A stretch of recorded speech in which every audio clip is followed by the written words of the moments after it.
जय। सतलोक से आए सतपुरुष सभी संत महापुरुषों ने गुरु की महिमा गाई है। सतगुरु कबीर साहब तो स्वयं परमात्म स्वरूप हैं, सतपुरुष परमात्मा हैं, लेकिन उन्होंने इस धरती पर आकर विधि अनुसार गुरु धारण किया, गुरु मंत्र लिया, गुरु की सेवा की और गुरु आज्ञा में रहकर संसार में प्रचार करते रहे।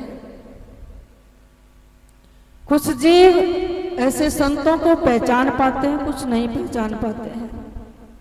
जब मल विक्षेप आवरण हमारी आत्मा पर ज्यादा होता है तो हम ऐसे सत्पुरुष आत्माओं को पहचान नहीं पाते।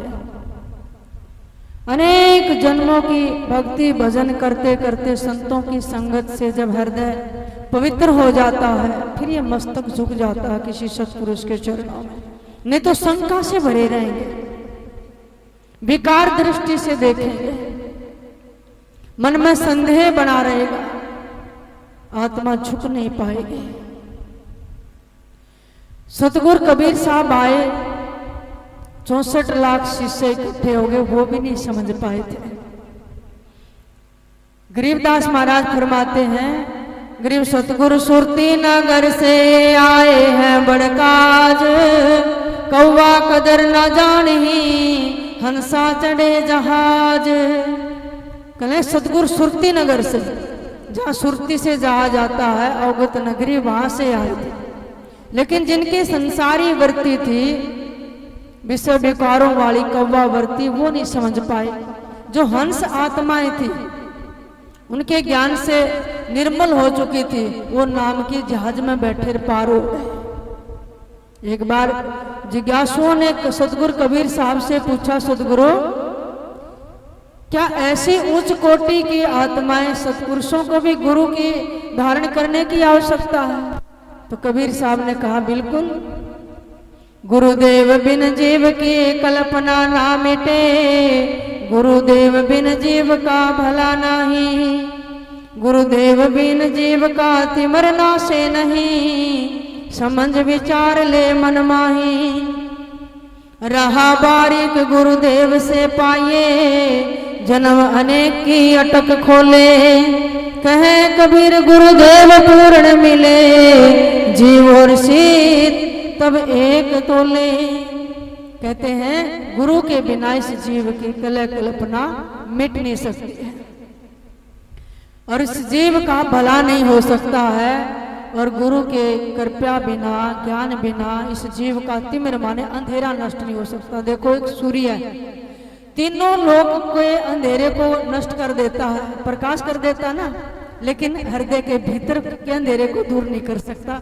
ये सूर्य का भीतर प्रवेश नहीं है, ये तो केवल गुरु का ज्ञान ही इस अंधकार को नष्ट कर सकता है, क्योंकि ये रास्ता बहुत बारीक है, झिन्ना है, अनेक जन्मों की अटक खटक लगी हुई है, कपाट लगे हुए हैं। गुरु की कृपा से, नाम की चाबी से ये कपाट खुलते हैं। सतगुरु कबीर साहब कहते हैं, गुरुदेव जब पूर्ण मिल जाते हैं, जीव और शिव यानी परमात्मा, जीव और शिव तब एक हो जाते हैं, अलग नहीं रहते हैं। यानी बूंद सागर हो जाती है, बूंद समाने समुद्र में शोकत हेरी जाए। जीव परमात्मा ही था, कर्म के चक्कर में पड़ के और अपने को भूल गया, तो ये आवागमन के अंदर बंध गया, और आत्मा है वो आवागमन से मुक्त होती है। तो इसको बार बार शरीर धारण करने पड़ते हैं। तो जो भी संसार में आया उसको गुरु धारण करना जरूरी होता है।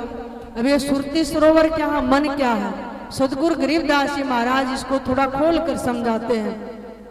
जिज्ञासु बैठे थे, सतगुरु खोलकर बताओ कि गुरु कौन है, शिष्य कौन है, उनका मेल कैसे होगा? तो बंदी छोड़ जी फरमाते हैं, सुरती सरोवर है, हंस मन है, नृत्य निर्वाण है, निज मन नेस है। कहते ये सुरती ही सरोवर है और मन हंस है और नृत्य निर्वाण है। फिर वो राम कैसा है? राम रक्त ना पीला, ना लाल है ना पीला है, और 12 वाणी से परे है, वो बेहद ठोर है। निर्गुण सिरगुण संसार में 2 धारा हैं, एक निराकार सत्ता को मानते हैं, एक साकार को मानते हैं। सतगुरु जी कहते हैं आदि नाम तो न्यारा है, उसी से ही धारा निकली है तो वो सबसे न्यारा है। फिर कहते हैं सतगुरु हमें भीतर की ऐनक देते हैं। जैसे आपको आंखों से कम दिखाई दे तो आप चश्मा चढ़ाते हैं, आंख दो हैं तो आपके लेंस भी दो लगते हैं, लेकिन भीतर को परमात्मा को देखने के लिए दो आंख की जरूरत नहीं है। दुनिया माने दो, द्वैत, दो को देखने के लिए भगवान ने दो आंख लगाई है। परमात्मा एक है तो उसको देखने के लिए एक ही आंख लगाई है। ये आंख यहाँ पर है और ये आंख जब खुलती है, जब आप नाम का सुमरण करते हैं तो ये दूरबीन का काम करती है और इसको हृदय कमल में जो ठहरा लेता है, फिर अर्ध और ऊर्ध में, अर्ध कहते हैं नीचे को और अर्ध कहते हैं नीचे को, ऊर्ध ऊपर को कहते हैं। फिर इंगला पिंगला शोध कर सुषमन में जिसका श्वास चलने लग जाए, दोनों के मध्य इस नूर की ऐनक को जो ठहराता है उसी का नाम दूरबीन है। जैसे आप दूर की चीज पास में देख लेते हैं, ऐसे ही नाम छोटा सा है और इसको जप के जो दूर बैठा परमात्मा है उसको अपने इस पिंड में ही देख लेते हैं। जो समस्त ब्रह्मांड में समाया हुआ है, गुरु मंत्र की कृपा से इस पिंड में ही, पास में ही उसका दर्शन हो जाता है। और उस दूरबीन से कच्छ मच पूरम दोल शेष पृथ्वी दर से, यानी यहाँ बैठे बैठे आपको समस्त ब्रह्मांड का नक्शा अपने पिंड के अंदर ही दिखाई देने लगेगा। ऐसी कृपा होगी। 49 कोट इतनी बड़ी पृथ्वी है, इस पर क्या घटित हो रहा है, किस लोक में बैठे लोकाधीश क्या कर रहे हैं, ब्रह्मपुरी में क्या हो रहा है, विष्णुपुरी में क्या हो रहा है, शिवपुरी में क्या हो रहा है, एक आत्म वेता महापुरुष वहां बैठे बैठे सैर करके आ जाता है। ऐसी सच्ची घटनाएं हैं। फिर सतगुरु कहते हैं ये तो पिंड और ब्रह्मांड की ऐनक है जो इसको देख ले, लेकिन उस ऐनक को सुरती के विमान पर जो ठहरावेगा, ऊर्ध से लेकर अर्ध पर धरे, फिर क्या होगा, फिर आप सतलोक की तरफ चलेंगे और उस अर्ध के चौक में एक झंडा है। कहाँ? गगन मंडल में। फिर जिज्ञासु ने पूछा सतगुरु ये कैसा झंडा है? तो सतगुरु कहते पचरंग पिशान है। आज सुबह सुबह पचरंग झंडा लहराया था ना, किसका प्रतीक है? सतलोक का। यानी साधना करते करते जब आपको पचरंग झंडा, पचरंग झंडे में कौन कौन से रंग होते हैं? पीला, सफेद, लाल, हरा और नीला। ये 5 रंग ऐसे ही कलर के क्यों हैं? पृथ्वी का पीला रंग है, जल का सफेद रंग है, अग्नि का लाल रंग है, वायु का हरा रंग है, आकाश का नीला रंग है। तो ये 5 तत्वों के 5 रंग होते हैं। यहाँ तक तो प्रकृति काम करेगी, लेकिन परमात्मा प्रकृति से परे है। तो समझ लेना अब परली पार जाने का समय आ गया है, जब पचरंग झंडा दिखाई देने लग जाए। फिर वहां पर क्या होगा? उस झंडे के आगे एक चौतरा है। महापुरुष झंडे के आगे एक चौतरा भी बनाते हैं, जिस पर आप खड़े होते हैं, बैठते हैं, और उस चौतरे पर सतगुरु का चेला बैठा है। जो चौतरा है उस पे सतगुरु का चेला बैठा है। जो कुछ वहां दिया है सब मोसर है और आगे बड़ी बड़ी सैल है, और वहां इसके ताई चौसा चाहिएगा। जब आप कहीं पर सैल करने जाते हैं तो रास्ते के लिए कुछ खाने पीने का बांध कर ले जाते हैं, भी रास्ते में भूख लगेगी तो ये होगा, लेकिन वहां पर चौसा चाहिएगा। जो भजन बंदगी पुण्य आपने सुकृत कमाई करी है वो आपके उस चौतरे पर बैठे हुए काम आएगी। अगर सुकृत नाम की कमाई करी है वो चौसा है। चौसा मतलब खाने पीने का रास्ते के लिए कुछ प्रबंध करके ले जाते हैं। और फिर वहां पर चौतरे के दाईं तरफ मुद पर मड़ी है, ये दाया हिस्सा है, इस पर मुद पर मड़ी है। इस मुद पर मड़ी में माया का वासा है, माया का इधर और काल का इधर है। अब कोई भी जीव प्रकृति को पार करके जाता तो माया फांसी डालेगी, लेकिन सतगुरु पूरा होगा तो उतार ले जाएगा। कहीं कुछ न कुछ कसर रहेगी तो माया में उलझ जाएगा। और चौतरे के बाईं तरफ कर्मों का फरसा है। यहाँ आपके चित्रगुप्त बैठे हैं, यहाँ माया और ये काल। सुमेर के पुर पे चढ़ना है। सुमार माने पर्वत, कहते हैं छोटी मोटी नहीं, बहुत ऊंची चढ़ाई है। वहां आपका बिल्कुल झीना और बारीक मन चाहिएगा, हाथी जैसा मन नहीं। और सुमेर के पुर का सुई कैसा नाका है, जहाँ से आपने प्रवेश करना है 10वां द्वार कैसा है, सुई के से नाके का, इतना सूक्ष्म, जैसे सुई का नाका होता है उससे बारीक धागा होता है, तभी उसके नाके में आप कपड़ा सीते समय पोते हैं। इसी प्रकार नाम जप जप के सतगुरु भी हमारी सुरती को बारीक करते हैं, ताकि मेरा शिष्य जब वहां जाए से उस नाके से प्रवेश कर जाए। कहने का मतलब है जिसने अपनी मैं को, अहंकार को खत्म करके अपने को मिटा दिया, वही उसमें प्रवेश करता है। जैसे एक बीज मिट्टी में डालते हैं तो बीज क्या है, अपने को खत्म कर देता है, लेकिन जब खत्म कर देते हो तो मिट्टी क्या होगा, पानी डलते ही सींचते ही उसमें से अंकुर फूटेगा, छोटे से बीज में विशाल वट वृक्ष पैदा हो जाता है, उसमें उसका जीवन छिपा होता है। इसी प्रकार मिटा दे अपनी हस्ती को, जो मर्तबा चाहे कि दाना खाक में मिलकर गुले गुलजार होता है। जो मिटना सीख जाते हैं वही फिर नया जीवन पाते हैं।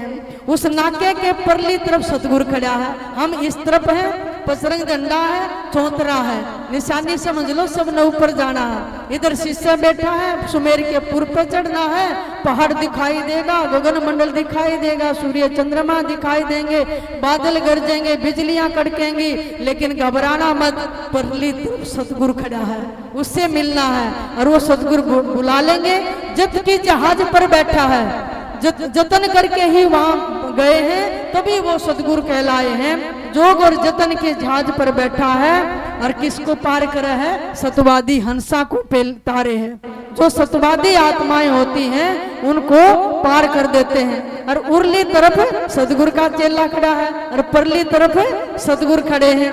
अब चेले का नाम क्या है, सहज संतोष है, इसम कमाल है, और सतगुरु का क्या नाम है, कबीर पुरुष है, और ऐनक में अवगत का दर्श है। उसका नाम कबीर है, जो काया का वीर है, जो जन्म मरण में नहीं आता है, पानी से पैदा नहीं, श्वासा नहीं शरीर, अनहार करता नहीं, ताका नाम कबीर, शब्द स्वरूपी उतारे सतगुरु सत्य कबीर, दास गरीब दयालु है, डिगे बंधा में धीर।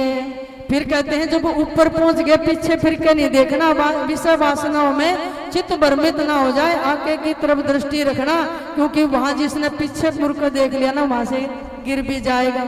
उस नाके उतरा सो फिर नहीं आता, जो परली तरफ हो गया ना फिर नहीं आता, लेकिन वहां का गिरा फिर नहीं जाता। और कौन कौन गिरा, सतगुरु से पूछा गरीबदास से, कहते हैं बहुत माया के वहां तड़ाके हैं, करोड़ों करोड़ों प्राणी गिरे हैं। ये तो 21 ब्रह्मांड की बातें हैं, जो हमारी रीढ़ की हड्डी में 21 गांठ हैं, यही 21 ब्रह्मांड हैं, और इन पर काल राज्य करता है।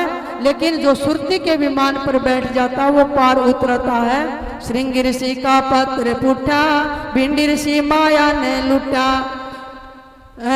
भिंडी ऋषि जो भेड़ बहिंडा, पारा ऋषि माया ने लुटा, भिंडी ऋषि सो भेड़ बहिंडा, बोर नहीं हुआ पाया झंडा। अनेक जन्मों की तपस्या साधना करके, कितने व्रत उपवास और संयम करके पारास ऋषि, श्रृंगी ऋषि, भिंडी ऋषि झंडे तक पहुंच गए थे, लेकिन माया ने ऐसा जाल करा तड़ाके के मारे नीचे गिर गए, माया ने उलझा दिया। तो सावधान रहना, तप भी करना, लेकिन सत्संग में बने रहना, ना होके निकल जाना। रेत में बूरा मिल जाए तो हाथी न्यारा नहीं कर सकता, लेकिन चिट्टी छोटी सी उस रेत में से भी बूरा को अलग करके ले आएगी। तो सतगुरु जी कहते हैं फिर पार कैसे होंगे जी, उभरेंगे कैसे। और नारद मुनि से कहते वर्णो, जो उभरे सो सतगुरु शरणो। नारद मुनि जैसे कितने बड़े ज्ञानी ऋषि थे जिन्होंने काम को जीत लिया था, लेकिन वो भी सतगुरु की शरण बिना पार नहीं उतरे। एक बार नारद मुनि बैकुंठ में भगवान विष्णु से मिलने गए, दर्शन करने गए, बड़ा आदर किया और उनको बिठाया, आदर से बातचीत करते रहे। जब जाने लगे, नारद मुनि बाहर ही निकले थे बैकुंठ से, भगवान लक्ष्मी जी से कह रहे हैं, लक्ष्मी जी जहाँ नारद मुनि बैठे थे इस जगह को थोड़ा गोबर से लीप दो। अब नारद मुनि ने सुन ली, मैं इतना गंदा कि इतना पवित्र कि जहां बैठा था मैं आया जब तो इतना आदर किया प्रभु ने, और जा रहा हूं तो कह रहे हैं गोबर से लीप देना। ये मन ने क्या इस जगह को गंदा कर दिया, वापिस गए वैकुंठ में। प्रभु मेरे अंदर तो संशय हो गया, आया जब आदर किया सम्मान किया, अब कह रहे हो जहाँ बैठा था गोबर से लीप दो, क्या ये जगह अशुद्ध हो गई है? कहने लगे नारद तूने गुरु धारण नहीं किया, हर बिना गुरु जीवन नुगरा होता है, इसलिए ये जगह अपवित्र है, नुगरे का संग नहीं करना चाहिए। फिर भगवान मैं क्या करूं कि गुरु धारण करे, किसको करूं कि धरती पर जा और नगर में प्रवेश करते ही जैसे तू धरती से उतरे जो प्रथम आदमी मिले उसी को गुरु धारण कर लेना। और नारद मुनि बैकुंठ से उतरकर धरती पर आए, एक नगर में प्रवेश किया। सुबह सुबह एक झींवर मछुआरा हाथ में जाल लेकर तालाब पर मछलियां पकड़ने जा रहा था। उन्होंने देखा कि भगवान का आदेश है कि जो प्रथम मिले उसी को गुरु बनाना। अब मन में आया बताइए झींवर मिल गया और यूं भी मच्छी पकड़ने जा रहा जाल पर प्रभु का आदेश से जाकर चंद पकड़ लिए। तो भगवान आप मेरे गुरु, मैं आपका चेला, मैंने अपना शिष्य बना लो। कहले भी मेरे चरण मत पकड़, तू ऋषि और मैं एक जीवर, मैं गुरु कहलाने योग्य नहीं। कहने लगे ना जी गुरु तो बनाना ही पड़ेगा जब भगवान ने कह दिया। अब वापिस वैकुंठ में गया और जाकर कहने लगे प्रभु मैंने गुरु बना लिया। किसको? कहने लगे था तो ईसाई जीवर था और उसको ना था कुछ भी ज्ञान ध्यान तो है नहीं पर बनाना पड़ा उसको। भगवान कहने लगे नारद तना तो भाई गुरु की निंदा कर दी और गुरु की निंदा कर दी तो 84 भोगनी पड़ेगी। बोला जी अच्छा यूं और संकट चढ़ गया सर पर, पहला नुगरा था ये सुगरा हो गया तो वो गुरु धारण भी करा रही 84 भोगनी पड़ेगी। कहने लगे भी फिर 84 कटेगी कैसी? हम नारद मुनि चकरा के खड़े खड़े कहने लगे पशु पक्षी सूकर कुत्ता ये सारा बनना पड़ेगा, कीट पतंग, और फिर मनुष्य का जन्म, फिर संगत करेगा, फिर गुरु धारण करेगा, तब तेरा बेड़ा पार होगा। कहने लगे 84 कटेगी कैसे? कहने लगे वो भी गुरु है काटेगा। कहने लगे फिर गुरु तो वो जीवर है। कहने लगे उसी से जाकर पूछे भी मेरे से निंदा होगी, क्षमा मांग रहा 84 कटवा मेरी। अब नारद मुनि वापिस आया, अपने गुरु जीवर को ढूंढा, वो मच्छी पकड़ रहा था। कहने लगे जी मेरा तो और सिर पर बला चढ़ गई कि मैंने आपकी निंदा कर दी कि गुरु तो मिला पर ईसाई मिला। नो ना कह दियो किसी ने थोड़ा डर कर ना कह दो पंगा दे लो, पाँव उसमें पंगे में पाँ दे लो और 84 सिर पर चढ़ जा। तो कहने लगे भी गुरु जी भी या 84 कटवाओ। कहने लगे भी 84 क्या हुआ कि 84 लाख योनियां होती जिसमें जीव जन्म धारण करना पड़ेगा। कहने लगे जी मेरे को तो पता नहीं, नू करो तू वापिस चला जा वैकुंठ में। अरे भगवान ने नू कह 1,84,00,000 योनिया के नाम लिख दे। कहने लगे वो नारद मुनि वापिस आए और भगवान से कहने लगे जी मेरे गुरु ने नहीं पता, आप 1,84,00,000 योनि बनवा दो वो काट देंगे मेरे गुरु। अब भगवान को तो बंधना पड़ा, 1,84,00,000 योनि लिखी, उनके चित्र बनाए और फिर कहने लगे गुरु जी मैं बनवा लाया 1,84,00,000। कहने लगे इस पर लोट पोट हो जा, सारा न मिटा दे। और नारद मुनि उस पर लेट गए, सारे जो चित्र बनाए थे ना 1,84,00,000 उनके सारे मिटा दिए। कहने लगे जा नारद कट की तेरी 84। और जाकर भगवान कहने लगे जी इस पर एक भी चित्र नहीं, मेरे गुरु ने हाथ फेर दिया और सारी 84 मिट गई। कहने लगे फिर भी गुरु ने काटी ना 84 से, गुरु की साई हो। तो इसलिए सदगुरु कहते हैं निंदा मत करना, निंदा बहुत बड़ा पाप होता है। तुलसी बाबा जी लिखते हैं हरि गुरु निंदक दादुर होई, जन्म सहस पावे तन सोई। गुरु की हरि की निंदा करने वाला दादुर बनता है। दादुर माने मेंढक। ये वर्षा का ऋतु है ना, इतने मोटे मोटे टेढ़ू मेंढक ऐसे कर रहे हैं। अब बताओ उनका बोलने का क्या मतलब है? कहते हैं जो इस जीवा से निंदा करता है, नाम नहीं जपता, वो मोटा टेढ़ू मेंढक बनाकर पड़ा पड़ा उसमें कीचड़ में ट्रैक्टर करेगा और अनेक जन्म तक, एक जन्म तक नहीं। तो इसलिए सदगुरु कहते हैं गरीब निंदक बड़वा भूत है, जुगन जुगन का चोर, सदगुरु की निंदा करे पापी कठिन कठोर। निंदक को तो बहुत सदगुरु अवहेलना दे रहे हैं कि बड़वा होता है भूत है जिंदा, एक तो होता मरा हुआ आत्मा भूत है और ये जिंदे भूत है जो संतों की निंदा करते हैं। ऐसा पापी होता है, कठोर आत्मा होता है, इसका दर्शन नहीं करना चाहिए। क्यों? गरीब ब्रह्मा विष्णु महेश को निंदक नहीं सुहाए, गुरुद्रोही को देख कर उठे बहुत रिसाए। जहाँ कहीं पर भी गुरु की संत की निंदा होती है, ब्रह्मा विष्णु महेश को अच्छे नहीं लगते, वो रूठ के चले जाते हैं। उस घर से देव सत्ता की कृपा भी चली जाती है। गरीब निंदक बड़वा भूत है, जाके नहीं यकीन, गुरुद्रोही कुल बूढ़ है, साखी भरत है तीन। कहते हैं ऐसे गुरुद्रोही का कुल भी डूब जाता है, ये तीनों देवता भी जाकर उसकी साख भरते हैं। भी इसके हिमाती मत बनियो, ये तो नुगरा है, पापी है, कठोर है और इसका कोई हिमाती नहीं है, इसको तो 84 में जाना ही जाना पड़ेगा। इसलिए कभी भी गुरु की निंदा ना सुननी चाहिए और ना करनी चाहिए। नारद मुनि जैसे को भी 84 जैसा संकट था, वो भी गुरु ने हाथ फेर कर 84 मेट दी थी। इसलिए सदगुरु कहते नारद मुनि से कहते वर्णो, जो उबरे सो सतगुरु सिमर शरणो। नारद मुनि जीवर गुरु की ना, कहाँ ज्ञान में हो गया हीना। कि नारद मुनि ने भी देखो जीवर को गुरु बनाना पड़ा और ज्ञान में उसको हीन समझ लिया था, फिर भी नारद मुनि को झुकना पड़ा था। इसलिए जो गुरु हैं वो बहुत बड़ी सत्ता होती है। और गुरु गुंगा गुरु बावड़ा कहते हैं, चाहे गुरु गुंगा हो चाहे बावड़ा हो, उसकी कभी निंदा ना करनी चाहिए और ना सुननी चाहिए। तो प्रत्यक्ष में जीवन में अगर किसी को गुरु का सानिध्य मिल जाए, उस जैसा तो आनंद ही नहीं है, उस जैसा तो सौभाग्यशाली से धरती पर नहीं है। प्रत्यक्ष में पास रहकर इन आंखों से दर्शन करते हुए और सेवा मिल रही है, कानों से सत्संग श्रवण करने को मिल रहा है और पास बैठकर अनुभूति कर रहे हैं, उसके लिए तो देवता भी तरसते हैं। इसी कलयुग में दूसर कुल में चरणदास ब्रह्मचारी जी का जन्म हुआ और तप करने साधना करने निकले, लेकिन उस समय उनको गुरुदेव मिले सुखदेव मुनि, जो बैकुंठवासी हैं, जिनका वर्णन पहले वाले युगों में आता, सतयुग में, त्रेता में और द्वापर में आता है। कलयुग में तो दिखाई नहीं देते, देव शक्तियां सब ऊपर चले गई। लेकिन ऐसी अधिकारी आत्मा थे कि शब्द स्वरूपी सुखदेव जी को शुक्र ताल पर उतरकर चरणदास ब्रह्मचारी को गुरु दीक्षा देनी पड़ी और उनको ज्ञान दिया, फिर अंतर्ध्यान हो गए। एक समय ऐसा ही गुरु पूर्णिमा का समय था, सब अपने अपने गुरु धामों की तरफ जा रहे थे दर्शन करने, सेवा करने।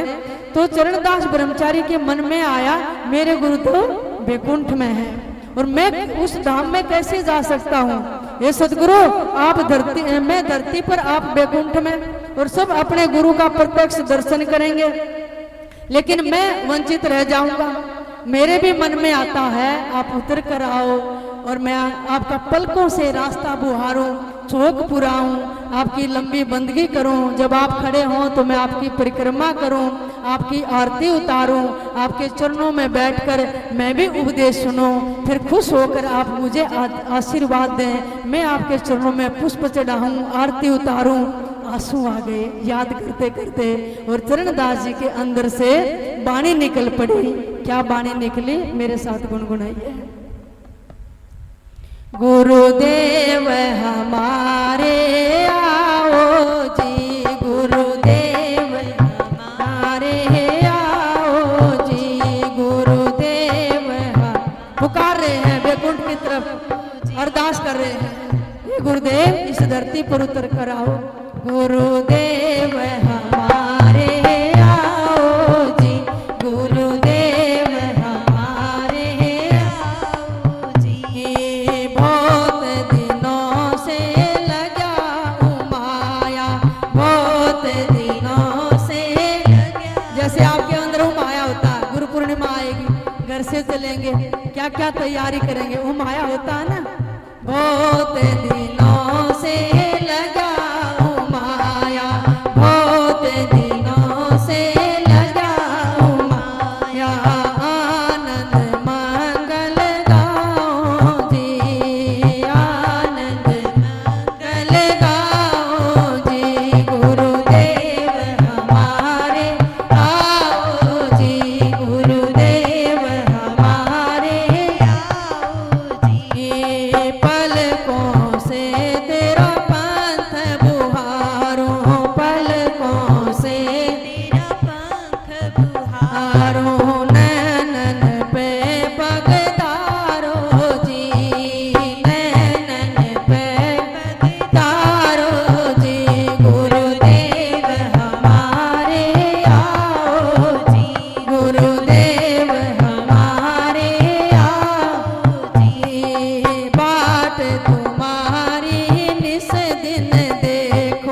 बाट तिहारी।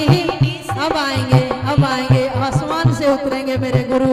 16 वर्षीय कौपीन पहने हाथ में कमंडल लिए दिव्य तेज सुखदेव मुनि।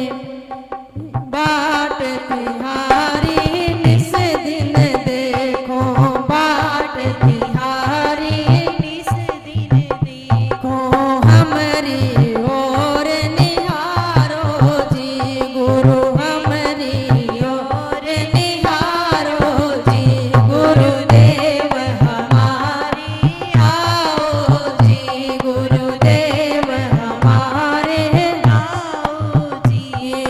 करो उत्साह बहुत मन से ती, करो उत्साह बहुत मन से ती, आंगन चौक पुराऊं जी, मैं आंगन चौक पुराऊं जी, गुरुदेव हमारे आओ जी, गुरुदेव हमारे आओ जी।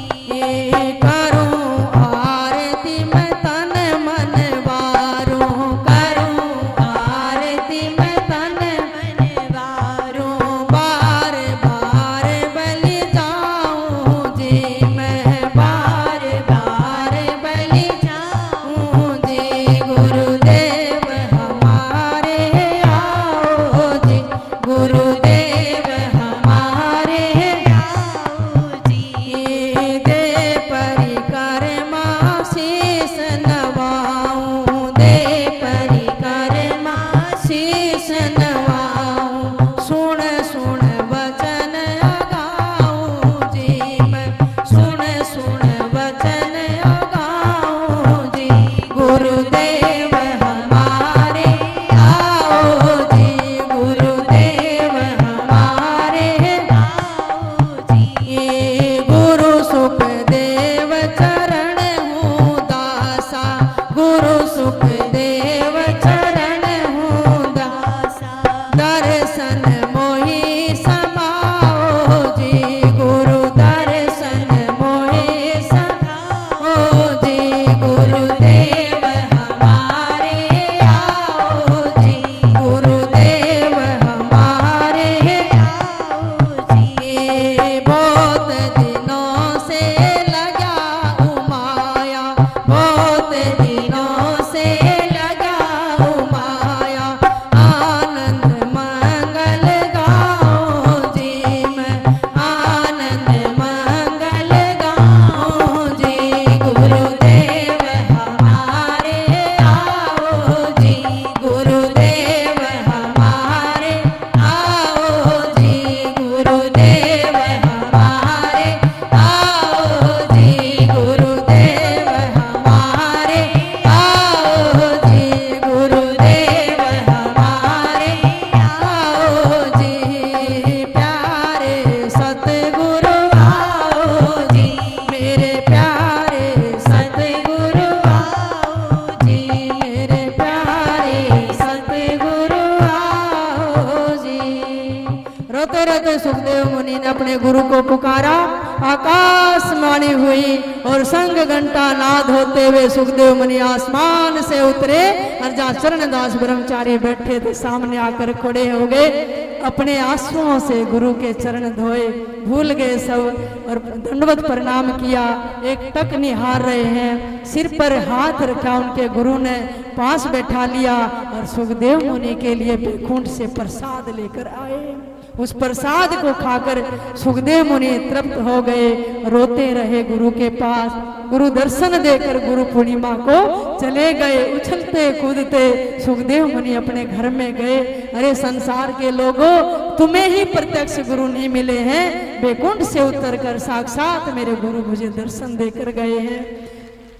प्रसाद छका, उन्होंने दर्शन किया, आरती उतारी अपने गुरु की और संगत में बैठकर सुखदेव मुनि कह रहे हैं, किसी काम के नहीं थे कोई न कोड़ी दे, गुरु सुखदेव कृपा करी भई अमोह लग दे। किसी काम का नहीं था, 2 कोड़ी की शरीर नहीं था, लेकिन मेरे गुरु ने ऐसी कृपा करी, ये देह भी अमोलक हो गई। बलिहारी गुरु आपने तन मन सदके जा, जीव ब्रह्म छिन में किए पाई भूली ठाव। हे गुरुदेव, आपके चरणों की बलिहारी देता हूँ। जिस ठाम को नाम को भूल गया था, वापिस आपने उसकी सुध दिला दी। सुखदेव मुनि बैठकर फिर रात के पिछले पहरे में जागते और परमात्मा का ध्यान करते, उसके गुरु का नित्य दर्शन होने लगा। प्यारी आत्माओं, जो गुरु से मंत्र लिया है उसकी कमाई करो। सारा संसार पहले पहरे में जागता है, दूसरे पहरे में भोगी जागता है, तीसरे पहरे में चोर जागता है, लेकिन चौथे पहरे में योगी जागता है। सुखदेव मुनि ने कहा, पहले पहरे सब जगह दूजे भोगी जान, तीजे पहरे चोर ही चौथे जोगी जान। पहला पैर कौन सा? 6 बजे से शाम को 9 बजे तक 3 घंटे का पैर होता, इसमें सारा संसार जागता, क्रियाकलाप होते हैं। 9 से 12 इसमें रोगी जागता है। अब जिसको बीमारी हो बेचारा, कहते हैं रात को नींद नहीं आ रही, दवाई लेनी पड़ती है, तड़पता है, दर्द होता है। तीसरे पहरी चोर, अभी सारे सो जाएंगे ना 12 बजे, चोर घर से जब निकला कर 12 बजे सारे जो सो जाएंगे जब निकलेगा। अब सो जाएंगे जब किसी का बेचारा पार लगाएगा।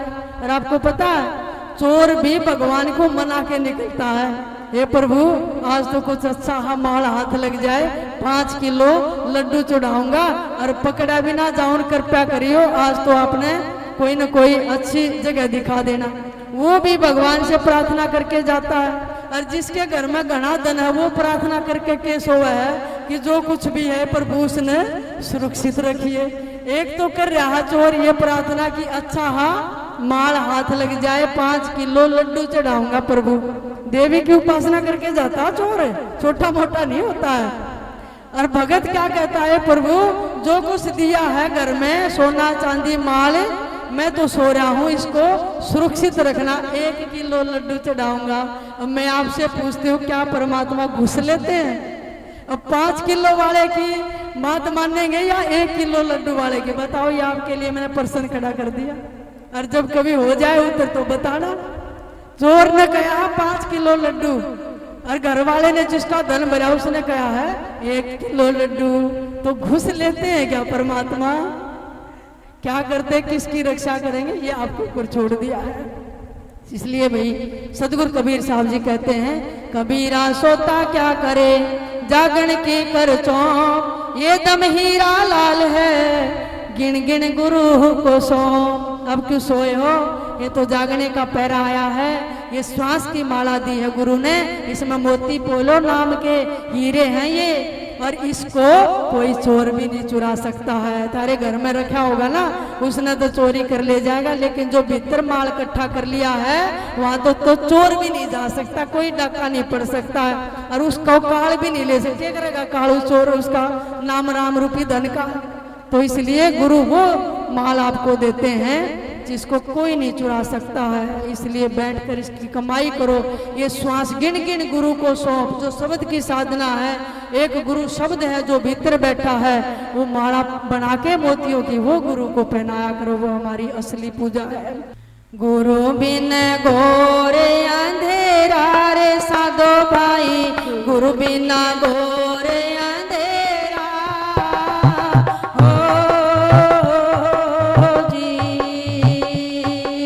गुरु बिना घोरे अंधेरा रे साधो भाई, गुरु बिना घोरे अंधेरा हो जी। जैसे मंदिर बिना सोना नहीं, मंदिर ने बेरा हो जी। जैसे मंदिर दीप बिना सोना नहीं, मंदिर ने बेरा हो जी। जगमग जोत बड़े गुरु गम की, जगमग जोत जले गुरु गम की, सांझ से हुआ सवेरा रे साधो भाई, सांझ से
फिरे जाऊं फेरा हो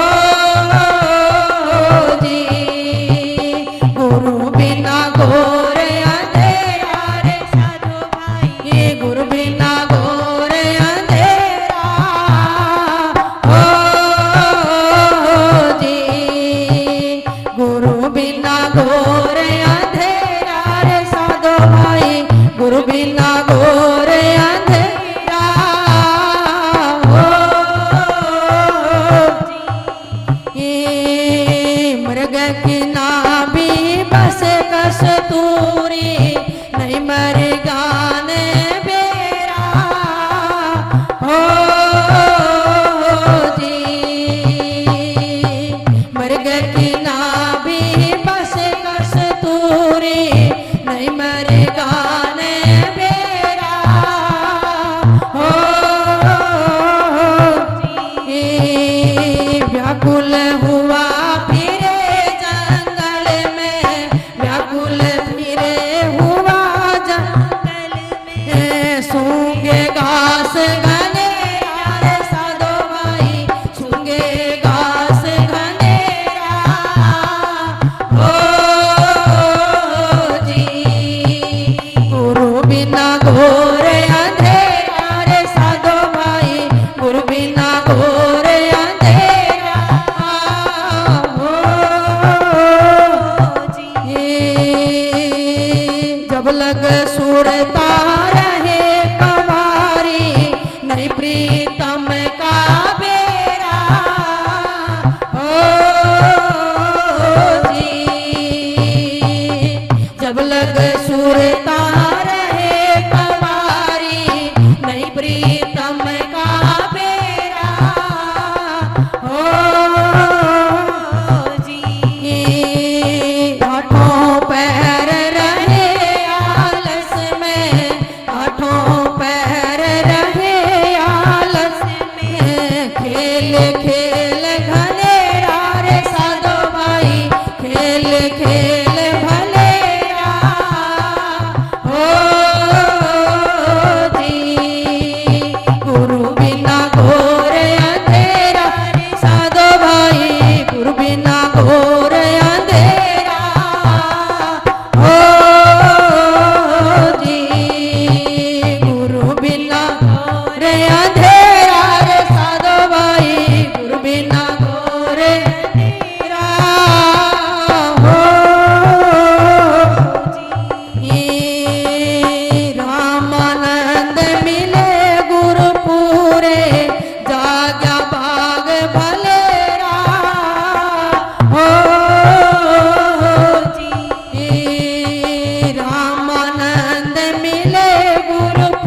बोलिए सतगुरुदेव भगवान, गुरुदेव भगवान